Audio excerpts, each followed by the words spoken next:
Сәлем, қалдарыңыз қалай, көңіл күйлеріңіз қалай? Мен бүгін кез келген дүниені, жалпы дүниелік істерді, дүниені жүрекке түсірмеудің мықты техникасын айтайын. Бұны өміріңізде керектенсеңіз, енді өте керемет болады.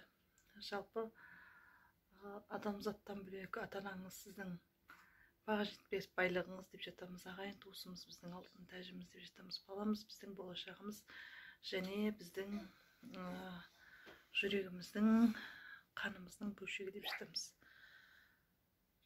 Жалпы кез келген дүниені жүрекке түсірмеудің, және ақша жоғалтсаңыз, бір дүние таппасаңыз, сізге бұйырмай жатса, оған қатты қапаланып қысылмаңыз. Себебі бұл дүниедегі жаратылыстың бәрі адамзат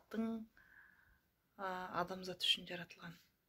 Сондықтан жегеніңізше жеңіз, киінгеніңізше киіңіз, іш алғаныңызша ішіңіз, көре алғаныңызша көріп, әлемнің, Алланың жаратқан жаратылыстарын көріңіз. Содан ғибрат алыңыз. Ал ары қарай оны көбейтем, молайтам, тағы деген ашкөздіктен аулақ болыңыз. Алла дүниені жүрегіңізге түсірмесін, уысыңыздан шығармасын.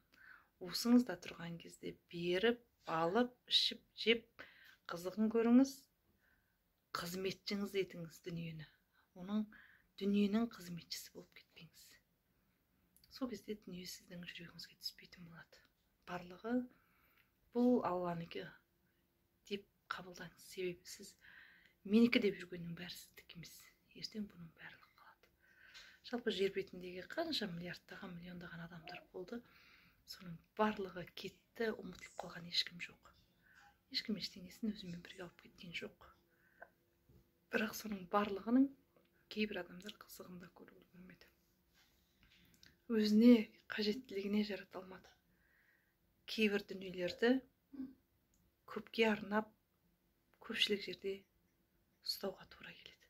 Сондай затты орнымен сырап жасамай, бірақ қыспай, сараңдық танытпай, болмай қалады деп қорықпай, барлығын рет-ретімен өміріңізде керектеніңіз.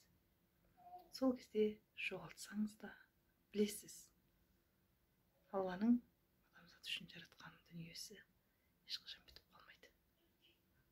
Қорқынышсыз, уайымсыз, жүрегіңізге алмай, жүрекке дүниені түсірмей,